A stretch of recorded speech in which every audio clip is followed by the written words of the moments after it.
¿Cuántos están listos para ser desafiados? ¿Quieren ser desafiados?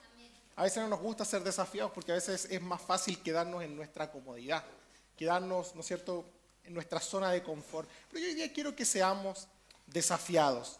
Y quiero que entendamos algo muy importante, la carrera de la santidad. Y la pregunta que yo pongo acá es, ¿cuánto me parezco a Jesús? ¿Por qué no le haces al que tiene a tu lado pregúntale, oye, ¿cuánto te pareces a Jesús? Ahora, mejor haz la pregunta al revés. Oye, dile, pregúntale, oye, ¿cuánto me parezco a Jesús? ¿Y por qué es tan importante esta pregunta? ¿Por qué es tan importante preguntarnos y saber cuánto nos parecemos a Jesús? Por algo muy sencillo. Miren, el propósito de nuestras vidas es, ¿qué cosa? Glorificar a Dios. Dice, el propósito de nuestras vidas es glorificar a Dios. ¿Y saben qué? ¿Cómo glorificamos a Dios? Cuando nos parecemos a Jesús. Y para parecernos a Jesús, debemos correr la carrera de la santidad. Es una seguidilla de cosas que yo quiero que entendamos. Mire, se las voy a repetir. El propósito de nuestras vidas, ¿qué es? Ahora que se escucha, el propósito de nuestras vidas es glorificar a Dios. Ok, ¿y glorificamos a Dios cuándo? Cuando nos parecemos a Jesús. Entonces me dice, Pablo, el propósito de nuestras vidas es glorificar a Dios. ¿Y cómo glorifico a Dios? Pareciéndome a Jesús. ¿Por qué? Porque cuando Cristo vino, toda su vida fue una representación de cómo se debe glorificar a Dios. Todo lo que hizo Cristo apuntaba a la gloria de Dios. Entonces, el propósito de mi vida es glorificar a Dios. Glorifico a Dios cuando me parezco a Cristo. Pero, ¿cómo hago para parecerme a Cristo? Para parecerme a Cristo, debo correr la carrera de la santidad. Entonces ahora puedes responderle al que tienes al lado y dile, para parecerte a Cristo debes correr la carrera de la santidad. ¿Sí? Debemos correr la carrera de la santidad. Y como les decía hace un rato atrás, nos hemos topado con este año con muchos y algunos de ustedes se han acercado, hemos conversado, ¿no es cierto? Yo les agradezco esa confianza muchas veces por WhatsApp, de preguntarme cosas, pero yo me he dado cuenta que en este año no ha habido estos altos y bajos. Y esta carrera de la santidad a veces parece media tropezadera, ¿no es cierto? A veces pareciera como que hay una piedra en el camino, a veces pareciera que nos cuesta avanzar. Y muchos empezaron bien. ¿Cuántos empezaron bien? ¿Sí? ¿Cuántos están terminando bien? Bien por esos. Pero saben que tristemente algunos ni siquiera están terminando. Algunos empezaron bien, yo me acuerdo de la primera reunión del año con todo el power, con toda la fuerza. Señor, te voy a servir, Señor, quiero agradarte, Señor, aquí estoy. Oye, Pablo, ¿en qué puedo ayudar en la iglesia? Y hablando, ¿no es cierto? Pero de repente empezó a venir el invierno, empezó a venir el frío, y de repente empezó a venir la flojera y ciertas cosas, o a lo mejor ni siquiera flojera. Entraste a la universidad y te diste cuenta de un mundo que no conocías y fue muy atractivo. Te pusiste a pololear. Bueno, estamos saliendo online, así que te pusiste de novio, no sé cómo lo dirán en otros países. Pero empezaste una relación, entonces ya no había lugar para venir a la iglesia porque el fin de semana era más atractivo, ¿no es cierto?, salir con esa persona que venir a la iglesia. O no sé, ¿qué otras cosas? Conociste a alguien, te metiste en un proyecto, empezaste a trabajar. Tantas cosas que nos pasan en el año que a veces cuando empezamos el año no nos damos cuenta. Y resulta que hoy estamos terminando el año y nos damos cuenta y decimos, wow, quizás cuántas cosas le prometí a Dios, quizás cuántas cosas tuve la buena intención de hacer, pero algo pasó en el camino, que esta carrera por santificarme, esta carrera por parecerme a Cristo, parece que se anduvo desvirtuando. ¿Y por qué nos pasa esto? ¿Por qué será que tropezamos? ¿Por qué será que muchas veces empezamos la carrera, pero cuando nos damos cuenta estamos yendo hacia otro lado? Y yo pensaba en esto, ¿por qué nos pasa que no llegamos a la meta o no vamos hacia la meta, desvirtuamos el camino? Y lo podemos encontrar en el libro de Hebreos capítulo 12. Si ustedes traen tu Biblia, quiero que me acompañen al libro de Hebreos capítulo 12, versículo 1 al 4. Vamos a leer solo hasta el 4, pero si tú quieres en tu casa durante la semana, lee todo el capítulo de Hebreos 12, que es muy interesante para tener aún mayor contexto de todo esto. Y mejor todavía, lee Hebreos 11 para entender más todavía qué es lo que quiere decir cuando empezamos a leer acá. Dice Hebreos 12:1. Por tanto, está aquí en las pantallas también dice, puesto que tenemos en derredor nuestro tan grande nube de testigos, despojémonos de todo el peso y del pecado que tan fácil nos envuelve. ¿Cuántos creen que es verdad esa frase? ¿No? ¿O no, a usted no los envuelve fácilmente el pecado? ¿Y qué dice? Y corramos con paciencia la carrera que tenemos por delante. ¿Cómo la corremos? Puesto los ojos en Jesús, el autor y el consumador de la fe, quien por el gozo puesto delante de él soportó la cruz, menospreciando la vergüenza, y se ha sentado a la diestra del trono de Dios. Miren lo que dice ahora: considerad pues a aquel que soportó tal hostilidad de los pecadores contra sí mismo, para que no os canséis ni os desmayéis en vuestro corazón, porque todavía en vuestra lucha con el pecado no habéis resistido hasta el punto de derramar sangre. ¿Hay aquí alguno que en su lucha con el pecado haya llegado a derramar sangre? ¿No? ¿Hay alguien que haya llegado a ese punto de decir, oye, Pablo, esta semana luché con el pecado y terminé todo ensangrentado, así, de la lucha feroz que fue? No, no hemos llegado a ese punto. Y es interesante, mire, analicemos un poquito este versículo. Dice, por tanto, tenemos en derredor nuestro tan grande nube de testigos. ¿A qué testigos se estará refiriendo el escritor a la carta de los Hebreos? ¿Alguien sabe? ¿A quién? A los padres de la fe. ¿Y cómo sabemos eso? Por lo que dice Hebreos 11. Hebreos 11 nos habla de todos estos grandes hombres de la fe. Abraham, Noé, ¿no es cierto? Todos aquellos que hicieron grandes cosas. Y cuando tú lees Hebreos 11, dices, wow, yo no he hecho nada de lo que han hecho estos tremendos hombres de Dios.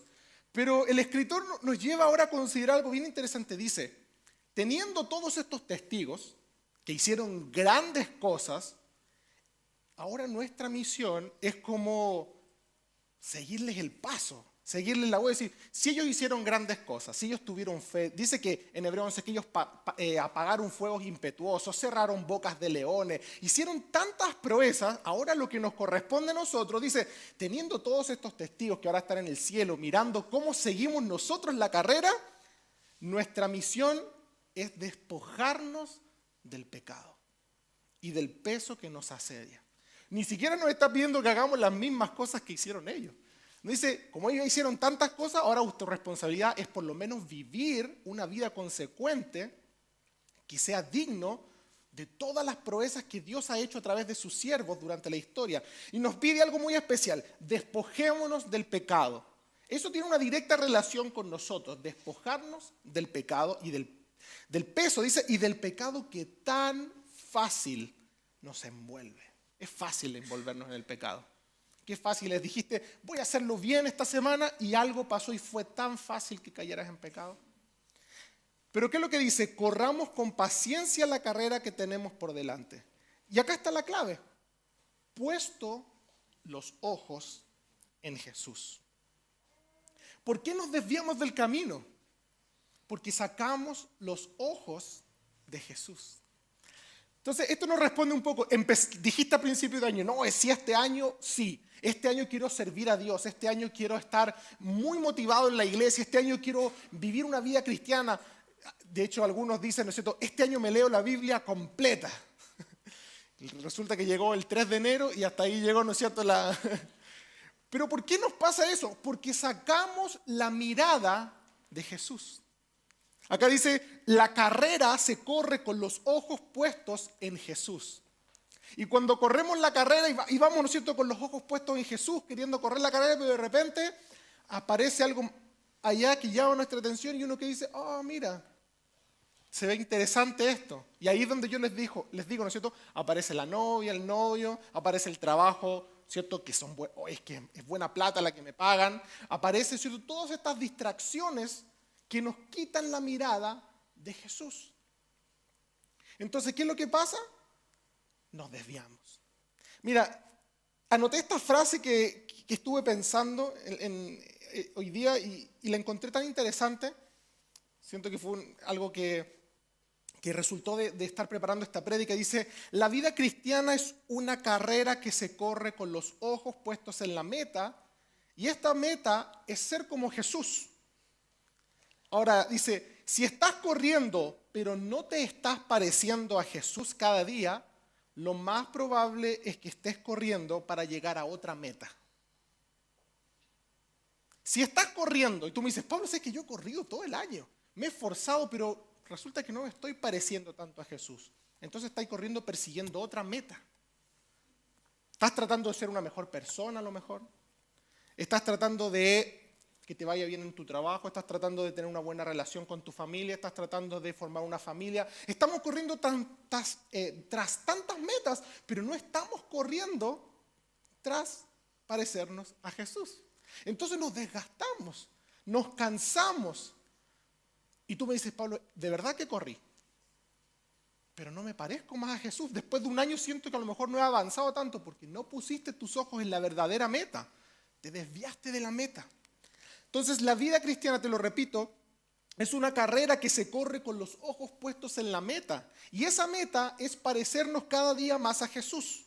Por ende, si estás corriendo, pero no te estás pareciendo cada día a Jesús, lo más probable es que estés corriendo para llegar a otra meta.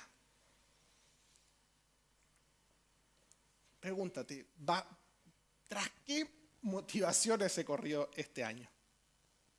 Entonces, como mencionábamos hace un rato y planteamos una pregunta bien interesante: ¿de quién depende?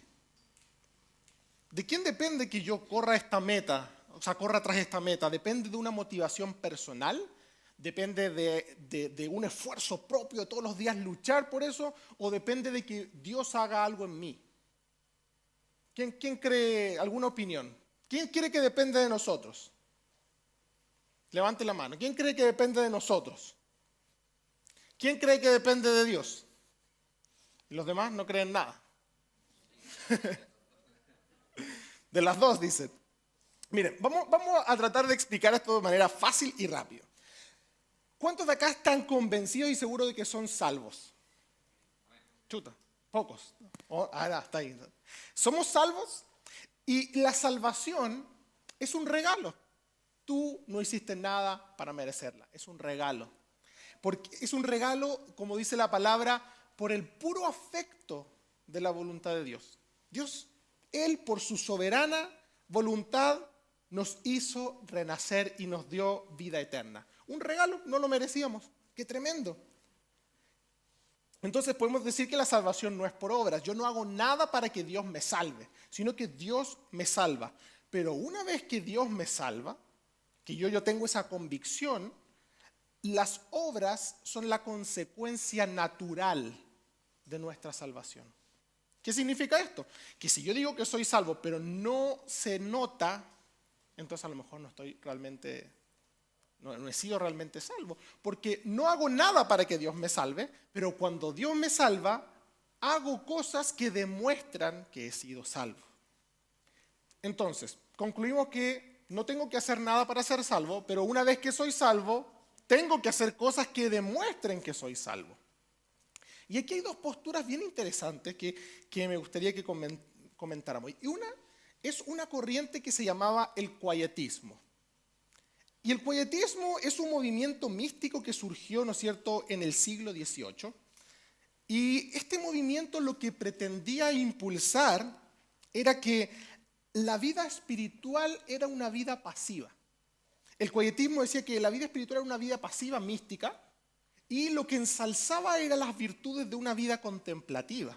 Decía: mira, si tú realmente quieres agradar a Dios, si tú quieres que Dios forme en ti su presencia, su carácter, lo que tú tienes que hacer es estar tranquilo, es, ¿no es cierto?, buscarlo en su palabra, es, ¿no es cierto?, orar y pedirle: Señor, haz una obra en mi vida. Entonces Dios comenzará a hacer una obra en tu vida. En esta corriente, que hay muchos cristianos que se apegan a esta corriente, existe una pasividad total del cristiano. El cristiano dice: ¿saben qué? Yo no hago nada, porque todo lo tiene que hacer Dios. Yo solamente oro y le digo: Señor, acá estoy, cámbiame. Y uno se queda, ¿cierto? Cámbiame. Ya, cámbiame. Y ahí, mientras más, ¿no es cierto?, puedo esperar yo en el Señor puede ir cambiándome. Es un estado de pasividad espiritual donde el creyente lo que hace es deja que Dios actúe totalmente. Y es interesante porque si estudiamos esta corriente, vemos que ellos estaban tan convencidos de que el creyente que venía a Cristo pasaba por una experiencia total de sumisión que Dios le producía el no pecar nunca más. Entonces dice, bueno, si realmente tú has sido salvo, nunca más vas a pecar porque Dios empieza a hacer algo en tu vida y te empieza a cambiar. Ellos creen, los quietistas, que el proceso de santificación no involucra ningún esfuerzo de nuestra parte más que simplemente rendirse a Dios, una rendición total. Es decir, morir a nosotros mismos, aquí estoy, Señor, tú haz lo que tú quieras en mí, pero cámbiame, haz algo que lo tienes que hacer tú. Entonces, lo que en el fondo ellos dicen que al momento de tú ser cristianos, Dios es el que vive tu vida y tú ya no haces absolutamente nada, sino que dejas que Él haga cosas en ti. Por otro lado, tenemos otra corriente diferente, que son los pietistas. Y los pietistas dicen todo lo contrario. También surge, ¿no es cierto?, en el siglo XVIII, pero toman más fuerza en el siglo XIX.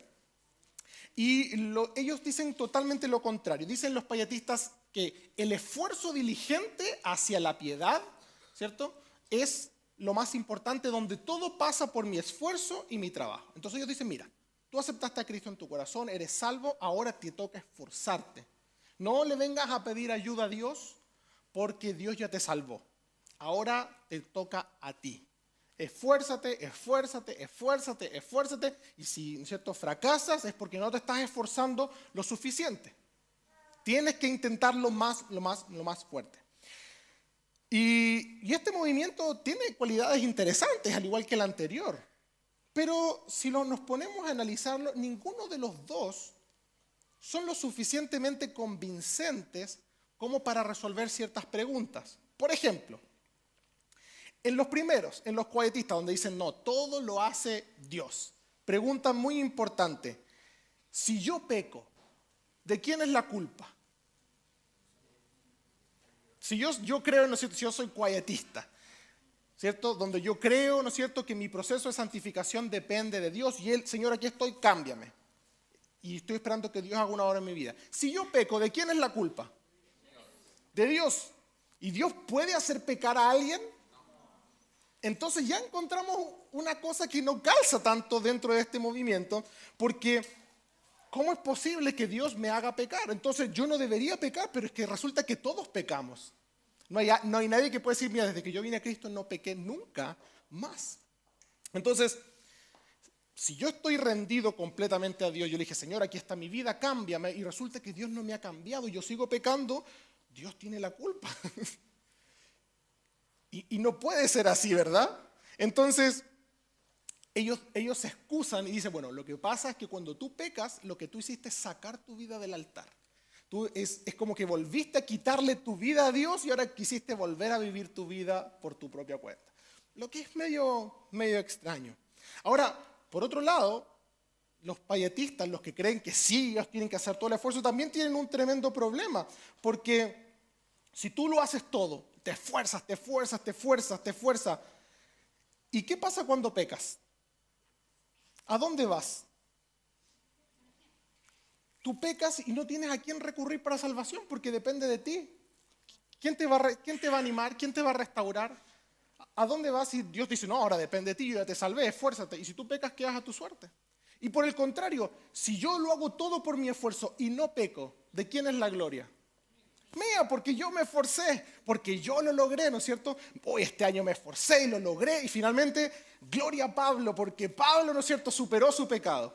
Y no dijimos recién que la vida cristiana se trataba de glorificar a Dios. Entonces, algo pasa que ninguno de estos dos corrientes opuestas tiene, ¿no es cierto?, completa coherencia, pero las dos tienen algo de cierto.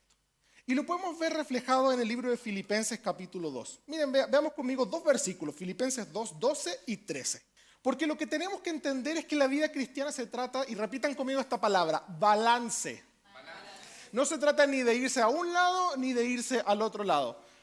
No se trata de irse a ninguno de los extremos. Los extremos siempre son malos. La vida cristiana se trata de un balance. Y es así como lo muestra el apóstol Pablo en el libro de Filipenses capítulo 2, versículo 12 y 13. Dice, por lo tanto, amados míos, como siempre habéis obedecido, no como en mi presencia solamente, sino mucho más ahora en mi ausencia, ocupaos de vuestra salvación con temor y temblor. Porque Dios es el que produce en vosotros el querer como el hacer por su buena voluntad. Pregunta, ¿cómo explicamos esto? Pareciera una aparente contradicción, porque mire lo que está diciendo, es como que hubieran dos Pablos, el Pablo del versículo 12 y el apóstol Pablo del versículo 13. Versículo 12 dice, ocúpate de tu salvación con temor y temblor, es decir, vamos. Póngase a trabajar, esfuércese, que esto no es gratis, el Señor ya lo salvó, ahora dé frutos de que usted es salvo. Y con temor y temblor, es decir, con cuidado. Pero en el 12 dice, porque Dios produce en ti el querer como el hacer por su buena voluntad. Como que hubieran dos palos, uno dice, esfuérzate, y el otro versículo dice, no, calmado, no te esforces tanto, si Dios lo va a hacer. Entonces, volvemos a la pregunta, ¿de quién depende el proceso de santificación? ¿De Dios o de mí? De los dos, ¿cierto? Como dice por ahí John MacArthur cuando le hacen estas preguntas conflictivas, no dice ni una, dice sí. ¿De quién depende el proceso de santificación? ¿De Dios o de nosotros? Sí, listo. No, ¿y cómo es eso de sí, Pablo? Bueno, porque depende de los dos. Dije, balance. La vida cristiana se trata de balance. ¿Y a qué me refiero en este caso con balance? ¿A que depende de Dios? Claro que depende de Dios. Es Él el que produce en nosotros el querer como el hacer. Recuerda que éramos muertos espiritualmente y Él nos hizo renacer. Él pone un deseo en nuestro corazón. Él pone las ganas. Él pone las ganas de decir, oye, ya, po, vamos, si la meta está allá. Y quiero dice, sí, Señor, sí sé que tengo que ir para allá. Pero por mucho que el Señor te esté insistiendo, el que tiene que tomar ahora la decisión, decir, gracias, Señor, por hablar a mi corazón. Sé que tú estás produciendo en mí el querer como el hacer y ahora yo me ocupo de mi salvación con temor y temblor. Me gusta mucho esa palabra ocupados de vuestra salvación en inglés, porque la palabra ocupados en inglés es una palabra que significa workout, que se utiliza cuando tú vas al gimnasio a hacer ejercicio, tú dices estoy working out, se llama. Es como estoy haciendo ejercicio, estoy levantando pesas, estoy sacando músculo. Y esa es la misma palabra que se ocupa en este versículo en inglés, dice work out your salvation, es decir, ejercita tu salvación, haz crecer músculos de tu salvación. Es decir, Dios te salva y lo que te corresponde a ti, lo que me corresponde a mí es ir al gimnasio espiritual todos los días y sacar músculos, ¿sí? Trabajar la salvación que se note. Porque, ¿alguien se metió alguna vez en un gimnasio? ¿Y qué pasa cuando tú le decías a alguien, oh, estoy yendo a un gimnasio? Lo primero que hace es que te miran. ¿Sí? No se nota, parece. ¿Sí? Demanda al gimnasio, dicen por acá. Porque tú pagas la mensualidad del gimnasio, pero eso no te hace regio estupendo, ¿no es cierto? Tiene que haber un esfuerzo. Entonces, ¿de quién depende? ¿Del gimnasio o de ti? De los dos. Sí, depende, ¿no es cierto?, de que el gimnasio te deje entrar, te ponga las máquinas, estén en buenas condiciones, pero depende que tú te levantes todos los días, vayas, ejercite, cierres la boca y no comas tonteras, ¿no es cierto?, y logres el resultado. El proceso de santificación es igual. Dios nos salva, Dios por el puro afecto de su voluntad, pero ahora dice workout. Dile al que está a tu lado esa palabra, dile workout. Ah, viste, ya salí bilingüe de esta reunión, ¿eh? Trabaja tu salvación, ejercita tu salvación, que se note que eres salvo. Porque eso es lo peor, chicos, es que a veces no se nota que algunos son salvos. Y el tiempo no es garantía. Algunos dicen, no, yo llevo 20 años en la iglesia. Uy, mejor no digan nada cuánto llevan porque... Es como que yo dijera, no, si he ido al gimnasio todo el año, ustedes van a decir, chuta, es lo mismo. Entonces... acá es un balance. ¿De quién depende? De que el Señor produce en nosotros el querer como el hacer por su buena voluntad. Pero una vez que Él lo produce, nos abre el gimnasio, nos pone las máquinas, todo, ya. Trabaja tu salvación. Esfuérzate. ¿Y cómo trabajo mi salvación? Bueno, si tienes una debilidad con la mentira, esfuérzate por no mentir. Si tienes una debilidad por hacer cierta cosa, esfuérzate todos los días y dices, no puedo hacer esto, pero dice, Señor, ayúdame. Ayúdame, Señor. Yo me voy a esforzar, voy a poner mi parte, pero ayúdame a no pecar, ayúdame a resistir esta tentación. Y el Señor va a producir en ti el querer comer hacer mientras tú te esfuerces todos los días. Mire, es chistoso porque esto no es algo que se le ocurrió a Pablo, esto es algo que está en toda la Biblia. Vamos a leer cortito una historia para que ustedes vean en el libro de Reyes. Reyes 8:54, una historia que, Primera de Reyes, muchas gracias. Primera de Reyes 8:54. Una historia del rey Salomón, bien interesante y es cortita. Dice, Primera de Reyes 8:54. Dice, cuando acabó Salomón de hacer al Señor toda esta oración y súplica, Salomón estaba orando, ¿no es cierto? Se levantó de estar de rodillas delante del altar. Imagínense la escena, ¿no es cierto? Salomón orando delante del altar del Señor, estaba de rodillas, se levanta de estar de rodillas y con sus manos extendidas al cielo, puesto en pie, empieza a bendecir a la congregación de Israel diciendo en voz alta, bendito sea el Señor que ha dado paz a su pueblo Israel, conforme a todo lo que él había dicho. Ninguna palabra de todas sus promesas que expresó por Moisés su siervo ha fallado. Esté con nosotros Jehová nuestro Dios como estuvo con nuestros padres y no nos desampare ni nos deje. Y miren lo que dice el versículo 58. Incline nuestro corazón hacia Él. ¿Para qué? Para que andemos en todos sus caminos y guardemos sus mandamientos y sus estatutos y sus decretos, los cuales nos mandó a nuestros padres. La oración, Salomón ahora dice, Señor, inclina nuestro corazón para que podamos obedecerte. Es decir, le está dando la responsabilidad a Dios y le dice, Señor, inclina mi corazón para querer hacer tus mandamientos. Inclina mi corazón para poder andar en tus estatutos. Inclina mi corazón, Señor, a lo que es tuyo. Inclina mi corazón a tu palabra.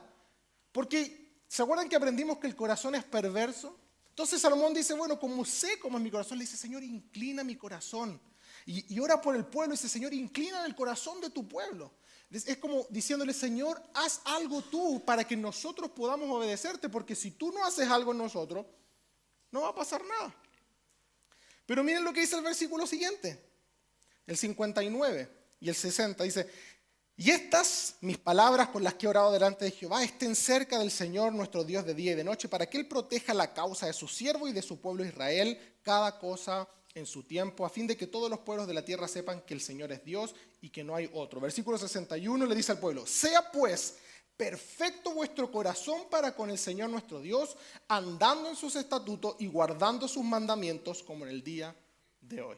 Todo lo contrario. Ahora no dice nada de inclina nuestro corazón, dice ahora, oye, sé perfecto en tu corazón. Sea perfecto nuestro corazón para con el Señor. Anden en sus estatutos, guarda sus mandamientos.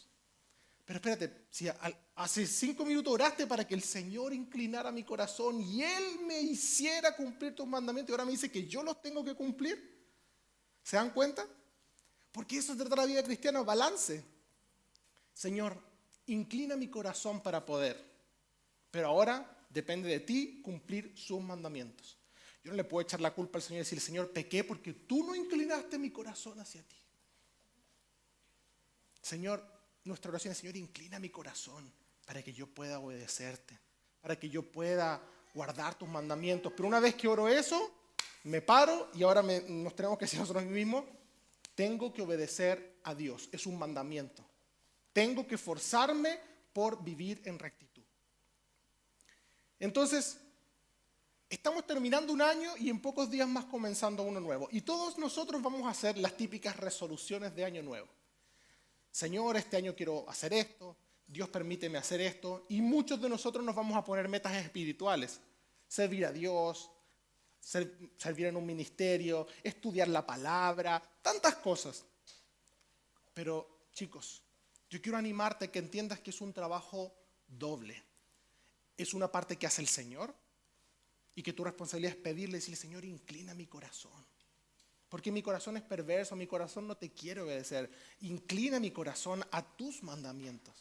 Pero una vez que ores eso, tienes que pararte y decirte, ok, me toca. voy a cumplir los mandamientos del Señor. No te puedes pasar la vida diciéndole, bueno, yo pequé porque en realidad el Señor no inclinó mi corazón hacia Él. El Señor nos está llamando este nuevo año a correr la carrera. Y interesante como leímos en Hebreos 12 que la carrera se corre con paciencia. No trate, lo interesante de la carrera cristiana no es que yo compito con el que está a mi lado por quién corre más rápido. Es una carrera personal, donde lo único que importa no es cómo corre el del lado, sino cómo yo corro con los ojos puestos en Jesús. Y esta carrera se corre mirando a Cristo y diciéndole, Señor, ayúdame a no caer. Ahí está, Señor, la meta. Ayúdame a no mirar para el lado, Señor. Señor, inclina mi corazón para yo querer llegar a la meta. Inclina mi corazón para que nada me desvíe. Pero mientras estoy orando, Señor, ayúdame, me estoy esforzando, estoy saltando y estoy corriendo y estoy respirando y estoy haciendo todo lo necesario para poder llegar a la meta. Porque es algo que Dios produce en mí, pero es algo en el que yo me tengo que esforzar y trabajar todos los días en mi santificación. Entonces, quiero invitarte a que este nuevo año que comienza puedas tener tus ojos puestos en la meta, puedas tener puestos los ojos en Jesús y puedas esforzarte por correr con paciencia esa carrera. El mismo versículo que leímos recién en Filipenses 2, pero mira, déjame leértelo en otra versión, que te va a quedar aún mucho más claro. Filipenses 2, 12 y 13, pero en la Nueva Traducción Viviente dice así. Queridos amigos, no sé si está ahí, sí, dice, siempre siguieron mis instrucciones cuando estaba con ustedes, y ahora que estoy lejos, es aún más importante que lo hagan. Y miren lo que dice el apóstol Pablo en esta traducción. Esfuércense por demostrar los resultados de su salvación, obedeciendo a Dios con profunda reverencia y temor. Pues Dios trabaja en ustedes y les da el deseo y el poder para que hagan lo que a Él le agrada. Queda más claro, ¿no? Me encanta porque dice, esfuércense por demostrar los resultados de su salvación. ¿Eres salvo? Esfuérzate por demostrar los resultados de tu salvación. ¿Cómo? Obedeciendo con profunda reverencia y temor. Porque Dios trabaja en nosotros y nos da el deseo y el poder para hacer lo que Él le agrada. Y esto me encanta porque, oye, nos esforzamos, pero mientras nos esforzamos yo sé que Dios está trabajando en mí, me está dando el deseo, me está animando. Cuando quiero dejar todo, el Señor me dice, no lo puedes dejar, vamos, sigue adelante porque hay un precio que fue pagado por tu rescate, ahora vamos. Y esa es la confianza que tenemos, es la convicción que tenemos de que el Señor no nos deja. De que si bien hay un esfuerzo de parte nuestra, el Señor produce en nosotros todos los días el deseo y el poder para hacer lo que a Él le agrada. No te sientas solo. No te sientas que nadie te comprende. No sientas que es muy difícil correr la vida cristiana. Porque si tú sientes que correr la vida cristiana es muy difícil, es porque la estás tratando de correr tú solo. Es porque no estás mirando a la meta.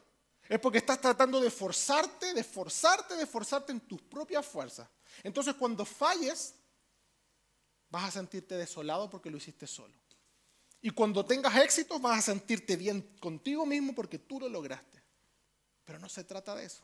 Se trata de decir, Señor, no es difícil porque cuento con la mejor ayuda. Y esto es lo que Cristo se refería cuando decía, no los voy a dejar solos, les voy a dejar un ayudador. Les voy a dejar a mi Espíritu Santo que va a estar todos los días guiándolos a la verdad, recordándoles todas las cosas. Podemos, chicos, podemos tener un 2018 en victoria. Podemos tener un 2018 de gloria en gloria. Yo creo que podemos tener un 2018 donde digamos, el que comenzó en mí la buena obra, la perfeccionará. Y podemos terminar después, un año más, el 2018, y decir, wow, se nota que fui al gimnasio espiritual todo el año.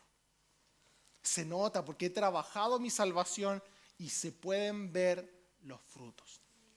Yo quiero invitarte a que te animes, a que no estás solo. Yo sé que a lo mejor puede haber sido difícil para ti este año, decir, me fallé en esto, me equivoqué acá, tuve esta debilidad, tuve este problema, pero a lo mejor es porque lo has estado intentando en el poder de tus fuerzas. O a lo mejor no has hecho nada. No has intentado nada y has esperado que por arte de magia Dios te cambie, y tampoco va a ser así. Yo quiero que oremos en esta noche y le digamos: Señor, inclina mi corazón. Inclina mi corazón a tus mandamientos. Produce en mí el deseo. Pero saliendo de acá, Señor, yo me voy a esforzar por cumplir tus mandamientos. Produce en mí, Señor, el deseo de decir, como decía el rey David: oh, cuánto amo tu ley, Señor. Quiero hacer tu voluntad. Señor, en esta noche venimos delante de tu presencia. Y queremos hacer esta oración, Señor, como hacía Salomón, que le decía: inclina nuestro corazón hacia ti, Señor. Inclina nuestro perverso corazón, Señor, ese corazón engañoso, ese corazón que no quiere hacer lo correcto.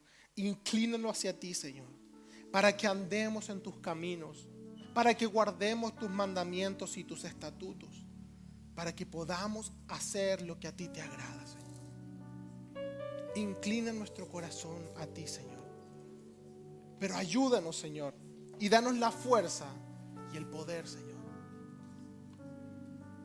para enfrentar las dificultades, porque todos tendremos adversidades. Nos veremos enfrentados a tentaciones, a pruebas y a dificultades, pero convencidos estamos que con cada prueba tú nos ayudarás, Señor. Y aun cuando el enemigo venga a tentarnos, sé que con cada tentación tú proveerás una salida para nosotros, Señor. Gracias te damos, Señor. Levanta tus manos y ora al Señor y conságrale tu vida en este 2018 y dile: Señor, aquí está mi vida. Aquí estoy, Señor. Yo quiero obedecerte, Señor. Quiero dejar de correr en el poder de mis fuerzas. Quiero correr contigo, Señor. Quiero que tú seas, Señor, el que produzca en mí el querer como el hacer, Señor, por tu buena voluntad. De gloria en gloria te veo. Cuanto más te conozco, quiero saber más de ti, mi Dios, cuán buen alfarero. Quebrántame, transfórmame, moldéame a tu imagen, Señor. Quiero ser más como tú, ver la vida como tú, saturarme de tu espíritu y reflejar al mundo tu amor. Quiero ser más como tú, ver la vida como tú, saturarme de tu espíritu y reflejar al mundo tu amor.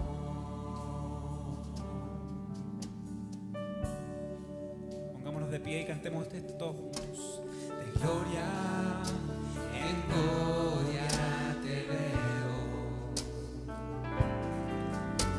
Cuanto más te conozco, quiero saber más de ti, mi Dios, cuán buen alfarero. Quebrántame, transfórmame, moldéame a tu imagen, Señor. Quiero ser Quiero ser más como tú, ver la vida como tú, saturarme